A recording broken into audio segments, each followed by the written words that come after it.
It only arrived yesterday, and this is the 4th Wisp I have seen wearing this thing. So let's take a look at tennogen round 17, which I eventually got to load. It's not coming up there because I have to go to tennogen and lots and lots and lots and lots of previous tennogen things. I had honestly completely forgot that, well, Wisp has a Graxx skin now, and that's what it is. It looks... I really do like the helmet on this. I've said it before.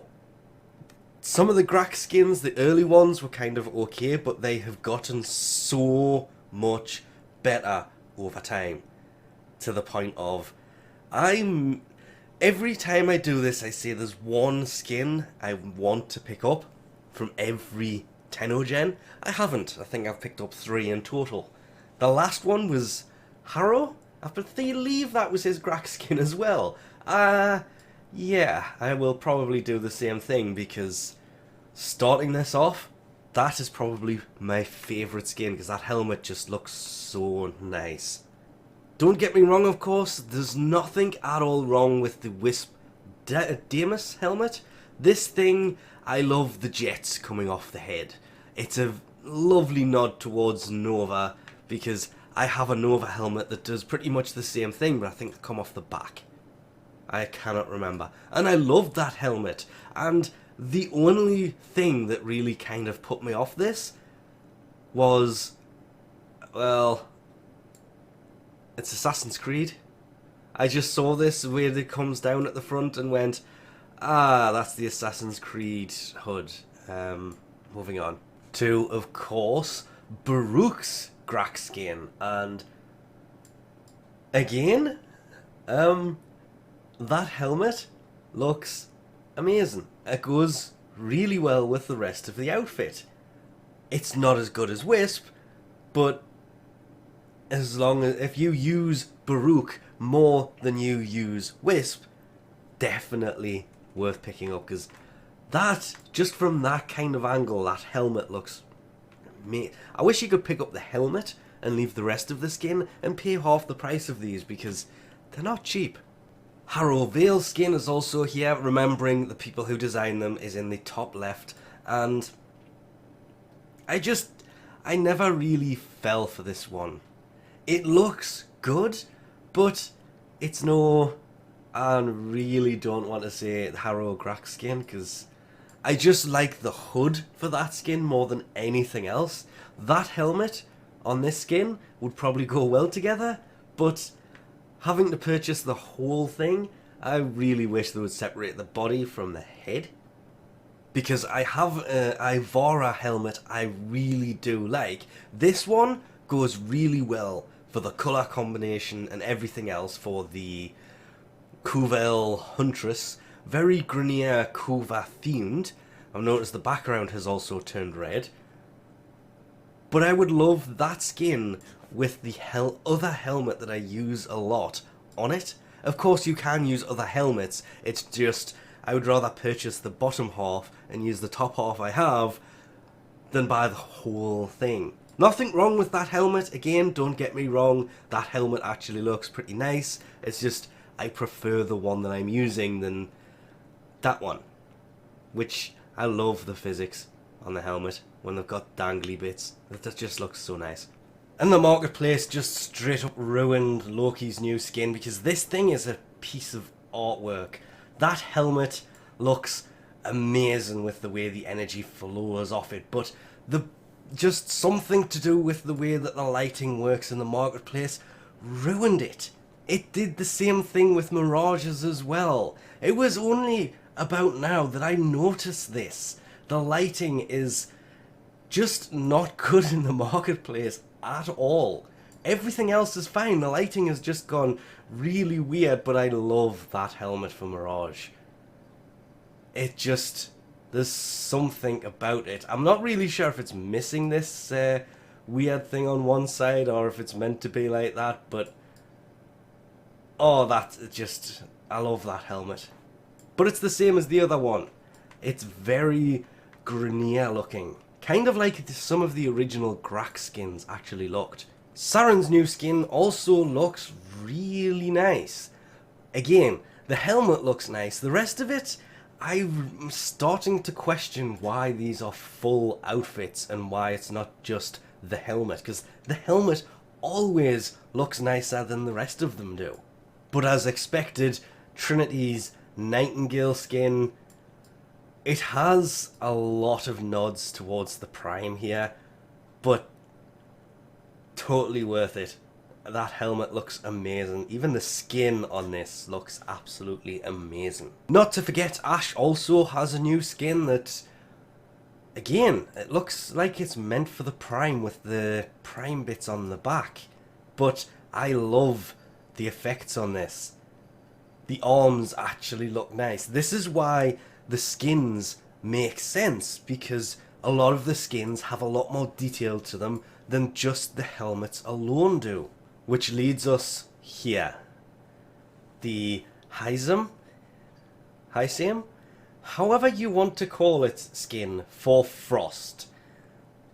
There is not many Frost skins that I like to the point of I buy, apart from of course the one that I started this video with. I only bought that one because I said I was going to buy it when it missed its first round and appeared in the next one. It looked really nice. Couldn't tell you the name of it now, but it's on Frost anyway.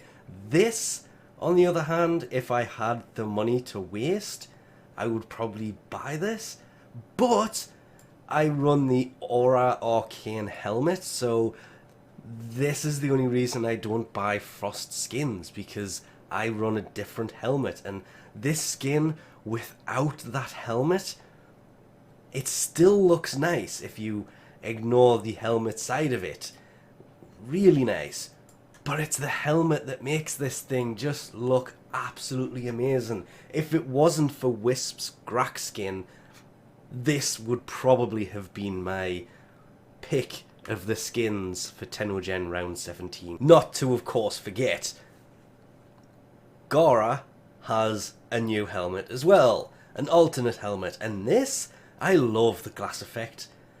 There's actually so much on there that you can barely see because it just blends in so well. And I think I may have to try setting my brightness back to what it was, because it has turned down ridiculously much. But wow, that actually looks really good. As do some of the chest plates. This one, that's the Frost skin I was referring to earlier. That is a tennogen one from round 2 or 3. It kind of continues the little tie thing that Frost has. It continues it on and turns it into a full tie. Almost as if it was designed to go on a Frost. The other new chest plate is very much a Grineer based one, but I like the... I know it's not, but that reminded me so much of kind of Tomb Raider or maybe Uncharted with the Survivor Pack type thing there. With a bit of, was it Mesa's Grog Skin that had the eyepiece on the chest? Could be a camera. A little adventure chest plate there. Finishing it up with, at first looking at this, I thought that looks like a Pokemon. Then going into the operator cosmetics, the eyepiece, I mean it's just, you can see it better on this side. It's just that the weird one across the head is just one that I happen to be wearing. Still love the energy effect coming off the side of this one though. So that other one looked quite nice. This, I really wish that there was just a way to shade the front of it so these looked like sunglasses. I saw this and thought, well, it's just a cheap imitation, and it really isn't. That, if I was still wearing it, I would be tempted on swapping for this one because it just looks just so much better. As does the Sandana. I thought that was going to look kind of weird, but I wish there was a way of getting the wings to do that more. Expand out and actually do this. I'm glad that it doesn't have the effect that people were expecting, where it's shooting giant wings out the back made of energy, because that would just be overkill. Though it attaches really nicely actually, and it looks kind of like there's something on your back, and there it's claws from the back. Remembering, you see this from the back, so you will be looking at it from this kind of angle, and it looks like it's basically holding its claws out and it's going to attack whoever comes up behind your frame. Unlike the other one that is so big it doesn't even fit on the screen at all. I like the energy effect down the middle, has a lot of dangly parts to it, has the huge bit over the top of the head, that image in there, but I never thought I would say this about Sandanas, but sometimes there is such a thing as too big. Which leads us into the last of the skins. There is 4 weapon skins, starting with the polearm skin that looks like a drill, and honestly, from the images, never ever expected that the ends would actually be spinning on this thing. That looks really good. The whip, on the other hand, yes, I've been waiting for a whip that looks like this to come out for ages. Sadly though, it's a tennogen skin. It still looks nice, I just wish it was a weapon in its own right. Unlike the longsword skin, I like this, but I don't know, there was something about this that just looked kind of weird, especially from that angle. It's more blade than anything else. I love the way the blade goes around the handle. I hate the fact we cannot control the rotation of this, so as you get to the point you should see it from the front, he puts it away. But not as nice, there's just another option here that has them pull the sword out of the sheath, or have them holding it like that with the sword in the other hand, because this, the melee dangly is built into it. It looks very Grineerish, and the sword itself doesn't really have... It does have a lot of detail that is just impossible to show in here. As you can see from the actual image, the blade has some nice detailing to it. The sword at the bottom does as well, as does the whip, and that Nakana at the top looks really good outside of the sheath. I just wish there was a way to be able to show that in the marketplace, to be able to rotate it round, because the image really does not do any of these justice. Especially I did not expect those drill ends to actually be spinning. But this, that just has to be my favourite of all of this, because I just like the hood on Wisp. It will match Harrow so well as well. I definitely think I'm picking this up. Don't know when, not straight away, but soon, probably. But that's about it, so we'll leave this off here for now. Thanks for watching, and I'll catch you next time.